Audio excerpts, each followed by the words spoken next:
කාමේසු මිච්ඡාචාරා පටිවිරතෝ හෝති. කාමය වරදවා හැසිරීම නිසා මොකද වෙන්නේ?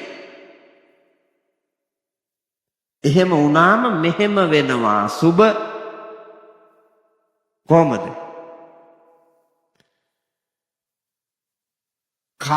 කවදාකවත් විවාහයක් හරියන්නේ. විවාහයක් වෙලා විවාහය තුල ප්‍රීතියෙන් ඉන්න බෑ. නපුංසක වෙනවා. ලිංග ඉන්ද්‍රියන් ලෙඩ වෙනවා, රෝග හැදිලා සමහර අයගේ කුණු වෙනවා. ලිංග ඉන්ද්‍රියන් කුණු වෙනවා. තිරිසන් ලෝකයට වැටුනොත් ඒ කාන්තේම බල්ලෙක් හරි බැල්ලියක් හරි තද්ද බල වල්කම් කෙරුවාම තිරිසන් ලෝකයට වැටෙනවා. ඒ කාන්තේම බල්ලෙක් හරි බැල්ලියක් හරි වෙලාමයි උපදින්නේ. තිරිසන් ලෝකේ විවාහයේදී කර්මයක් ගෙවන සතෙක්නේ බල්ලයි බැල්ලි කියන්නේ. ලිංගික සූරාකෑම්, ලිංගික හොරාකෑම්,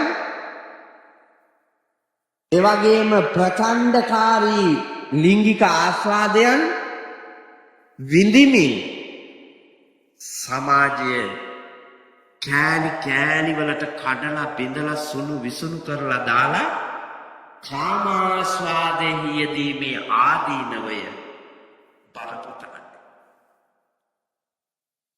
සූත්‍ර පිටකයේ තියෙනවා තේර තේරී ගාථා කොටසේ ඉසිදාසී තෙරණියගේ කතාව කියලා කතාවස්තුව. මේක ලෞතර තථාගත බුදුරජාණන් වහන්සේ ජීවමානව ඉන්න කාලයක. පින්නතුනි මේ දවස ශ්‍රී ලංකා ද්වීපයේද මෙවැනි ඒවා ඕන තරම්. ඉසිදාසී තෙරණියගේ කතාවේ මුළු කතාවම කියන්න වෙලාව නෙමෙයි. ඒ කතාවේ මූලාරම්භය කරපු කර්මය කිරීමේ තැන රාජකුමාරයෙක් වෙලා තාත්තාගේ රාජකීයත්වයේ ගෞරවයක් අභිමානයක් තරම් රාජ්‍ය දේපලක් අරගෙන ඇහැට කනට පේන හොඳයි ලස්සනයි කියලා හිතන හැම ගෑණියක්ම දූෂණය කළා මේක. රාජකුමාර රජුරුවන්ගේ පුතානේ. අය නීති නෑනේ. උදාහරණ ලංකාවෙන් කියන්නද මම? ඒ වාගේ පුත්තු ගැන. එහෙම පුත්තු ඉන්නවා ලංකාවේ. රාජකීය පුත්තුත් ඉන්නවා, මැති පුත්තුත් ඉන්නවා, ඇමති පුත්තුත් ඉන්නවා, මන්ත්‍රී පුත්තුත් ඉන්නවා, ව්‍යාපාරික මහා ව්‍යාපාරික පුත්තුත් ඉන්නවා. එවැනි ගති ලක්ෂණ තිබ්බ. පින්නතුනි තාත්තගේ බලය, තාත්තගේ ධනය කියලා රටේ ධනය දෙක අයුතු විදියට පාවිච්චි කරලා ස්ත්‍රීන් දූෂණය කරගෙන පෙරේතයා ගියා. ගන්ත්‍රය වුණ වයසේ ලිංග ඉන්ද්‍රියන්ට රෝගයක් ආවා. ලිංග ඉන්ද්‍රිය රෝගයෙන් හින්දා කාටවත් පෙන්වන්න කියන්න ගියේ නෑ. හංගගෙන හිටියා රෝගය. ගොඩක් දෙනෙකුට ඔහොම වෙනවා. අපේ ස්වාමීන් වහන්සේ කෙනෙකුට මේ මෑත කාලේ පැපොල හැදිලා පැපොල නිසා විස බීජයක් ඇතුල් වෙලා. විස බීජය ඇතුල් වෙලා ගෙඩියක් ආවා. ගෙඩිය ආවේ රහස්‍ය ස්ථානෙ. කිව්වේ නැහැ. අවසානයේ අර ගෙඩිය කොන වෙලා ඔඩු දුවලා මෑත කාලේ අපවත් වුණා.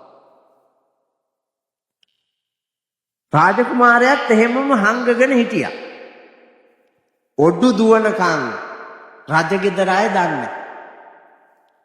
අවසානයේ කොල්ලා එළියටවත් බහින්නේ නැත්තේ ඇයි කියලා හොයනකොට තද්ද බලම රෝගාතුරයි. වෙදදුරෝ ගෙන්නලා පෙන්නවා කාලයට අන ගිහිල්ලා අය හොඳ කරන්න බෑ කිව්වා. ඒකෙන්ම මැරුණේ වෛරී චේතනාවෙන්. ජීවන චක්‍රයකුත් තියෙනවා වෙනමම. ඒක සමාජීය වශයෙන් කායික වශයෙන් වද වේදනා දෙන ප්‍රශ්නයක්. විවාහයට ගියාම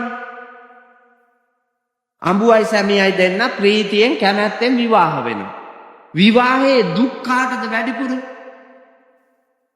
බිරිඳට. දරුවා තාත්තගේ වුණාට හැදෙන්නේ අම්මගේ බඩේනේ. ඒ බර දරාගෙන ඉඳීම, කායික වේදනාව, අපහසුතාවය, ඒ දරුවා බිහි කරන වෙලාවේ අපහසුතාවය, ඒ දරුවාව පෝෂණය කරන්න, නිරෝගී කරන්න විදින බෙහෙත්. ජේසුස් වහන්සේට ඇන ගැහුවේ ටිකයි, ගෑනුන්ට විදිනවා බොමයි.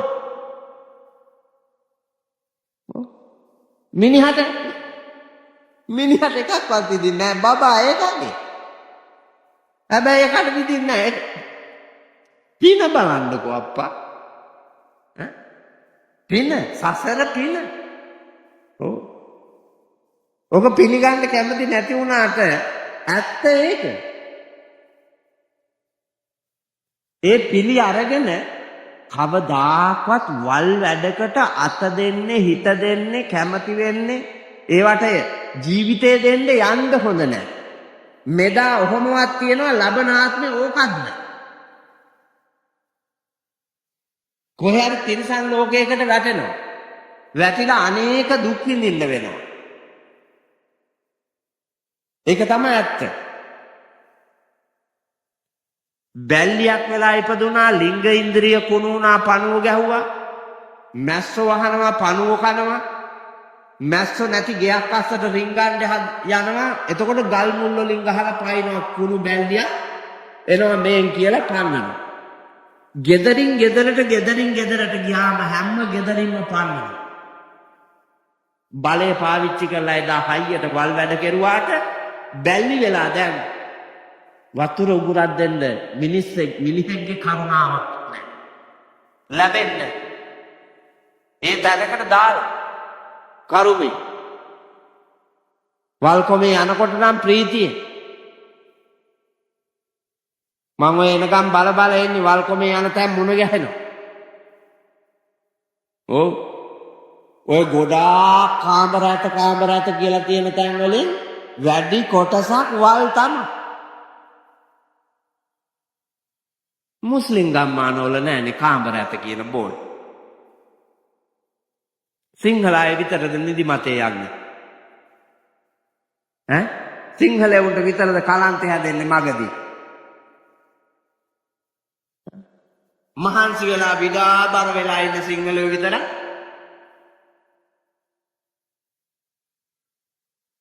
හැම එකකම අරක්කු බාච්චිකාය. එක මුස්ලිම් නගරයක අරක්කු බාර් එකක් නෑ. ඔක්කොම සිංහලයන්. මහලු නිවාසකාරයන් ඔක්කොම සිංහලයන්. ළමා නිවාස ඔක්කොම සිංහලයන්. පුනරුත්ථාපන කතුරුවන්ගේ විෂය දස රාජ්‍ය ධර්මයට එකඟත් නැත්තම්, ලෞතුරා ධර්මයට එකඟත් නැත්තම්, පවිතන නීති රීති බලන්නෙත් නැත්තම්, සමාජ ධර්මතා අඳුරන්නෙත් නැත්තම්, සංස්කෘතියට ගරුත් නැත්තම්, ඒ මිනිස්සු සමාජයේ කඩලා බිඳලා විනාශ කරනවා නම් උන්ට මොකද කරන්නේ? සතරවරන් දෙවියෝ ඇවිල්ලා බුදුහාමුදුරන්ගෙන් ඇහුවා.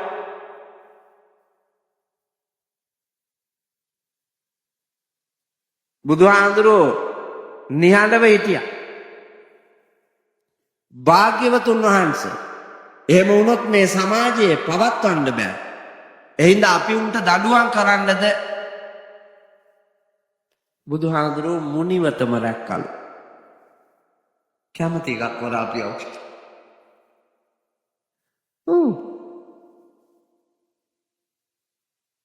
කැමති දෙයක් කරන්න කිව්වා. සමාජ ශෝධනය වෙන්නේ. බුදුහාමුදුරන්ට විරුද්ධ වෙන්න තිබ්බා. බුදුහාමුදුරුවෝ විරුද්ධ වුණේ. කණ්ඩායම් හැදෙනවා. ගෲප් හැදෙනවා. හැදිලා ඉවර වෙලා විමුක්තිය හොයන්න යනවා.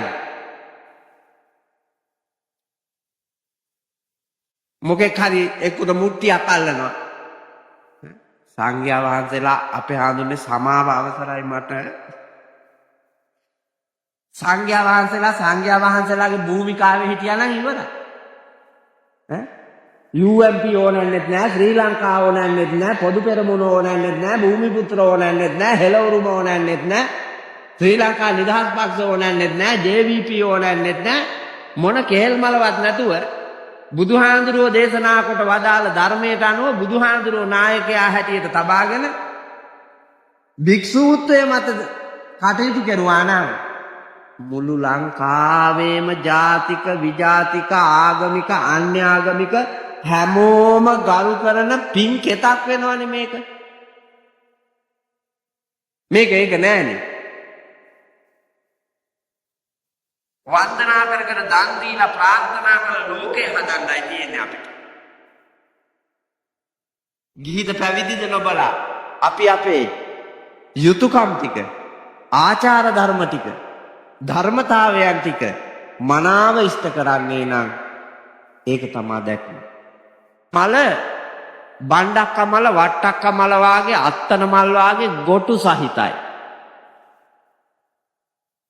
පිපුණාම හරි සුවඳයි. කැලේ ඉන්න කෘමි සත්තු ආකර්ෂණය කරගන්න සුගන්ධයක් තියෙනවා. එක දවසක් එහෙම මලක් පිපුණාලු.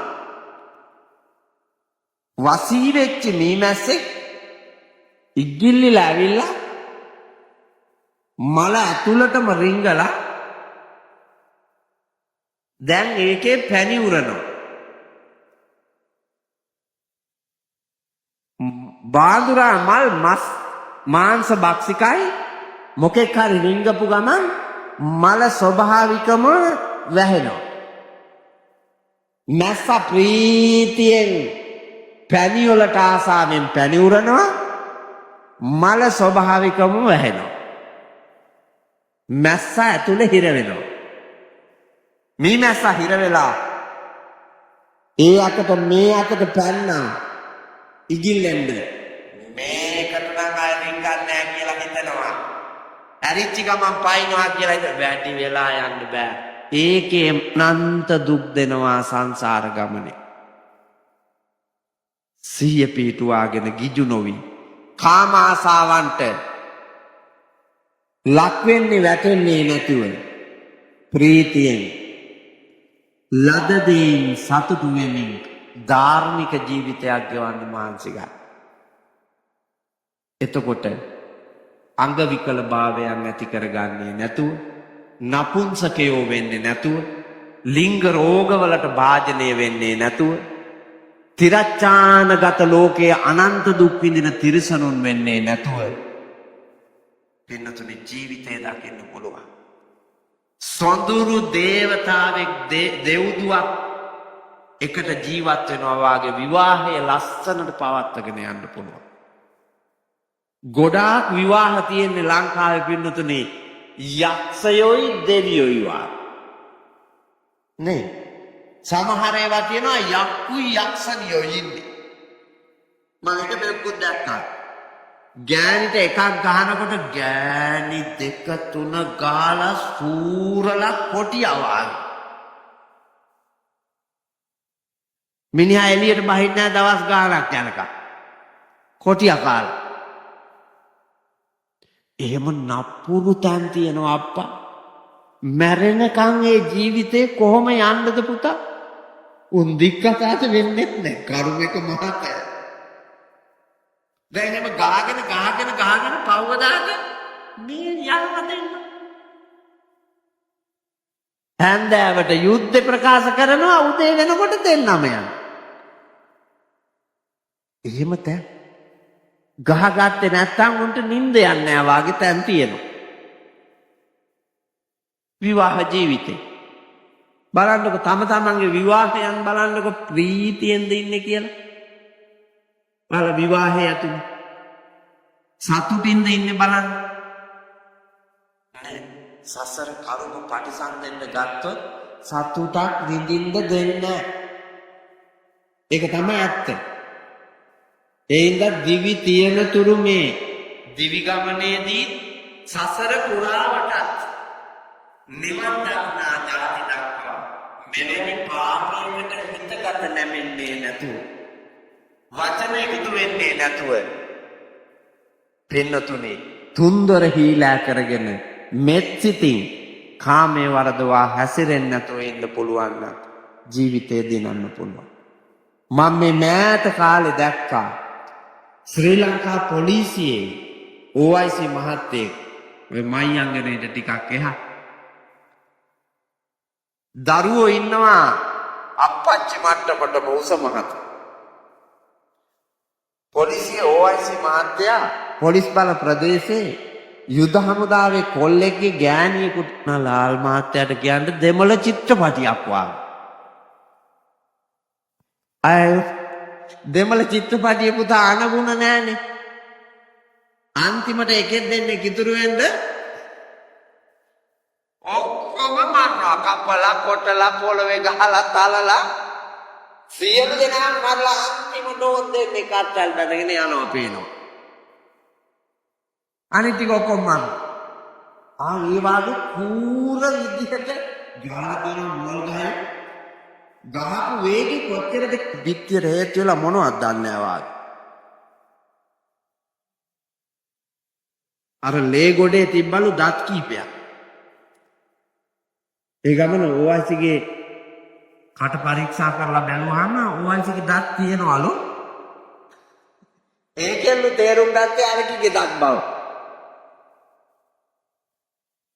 ඒකි කොහොම හරි පැනලා දත් ටික හල්ලා. හිනා නෙමේ පුතේ මේ වාගේ සිද්ධි අපි අවුරුද්දකට කීයක් දකින්නවද?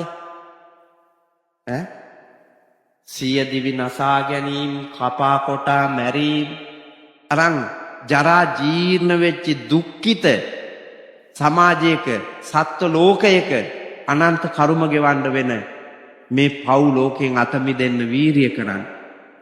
ආද කරන්න රකින්න අවබෝධය ප්‍රතිපත්තිගරුකව ශික්ෂාකාමී ජාතියක් ගොඩනගන්න ඔබට මට අපට නුවණ පහළ කරගන්නට ධර්මඥානය ලැබේවා ලැබේවා ලැබේවා කියලා ප්‍රාර්ථනා කරන්න. සිල්පද දෙකක් තියෙනවා. බින්දාම මොකද වෙන්නේ කියලා දැනගන්න පන්සලේ හාමුදුරුවෝ ඒ දෙක පෝයෙන් පෝයට විස්තර කරා වී කියා මා විශ්වාස කරනවා. විස්තර නොකොරොත් අහපල්ලා. හාමුදුරුවෝ කියාපු ඉතුරු දෙක හාමුදුරනේ කියලා කියන්නේ. එතකොට පොදෙන් කරන්න ඕන. පින් සිද්ධ වෙන විදියට කරන්න පුළුවන් වෙන්නේ අවබෝධයෙන් කළොත් පමණයි. ඒ හින්දා දුර දක්නා නුවණින්, තුන්කල් දක්නා නුවණින් හිත කය වචනේ සම්බර කරගෙන සදා මිනිසුන් ලෙසින් නුවණ දිනු කරන්නට ලැබේවා කියලා සාදු කියලා ප්‍රාර්ථනා කරා. ආකාසට්ටා ච බුම්මට්ටා දේවා නාග මහිද්దికා පුඤ්ඤන්තං අනුමෝදිත්වා චිරන් රක්ඛන්තු ලෝක සාසනං. ආකාසට්ටා ච බුම්මට්ටා දේවා නාග මහිද්దికා පුඤ්ඤන්තං අනුමෝදිත්වා චිරන් රක්ඛන්තු ධම්ම දේශනං. ආකාසට්ටා ච බුම්මට්ටා දේවා නාග මහිද්దికා පුඤ්ඤන්තං අනුමෝදිත්වා චිරන් රක්ඛන්තු ත්වං සදාති. හැමෝම හයියෙන් සාදුකාරයක්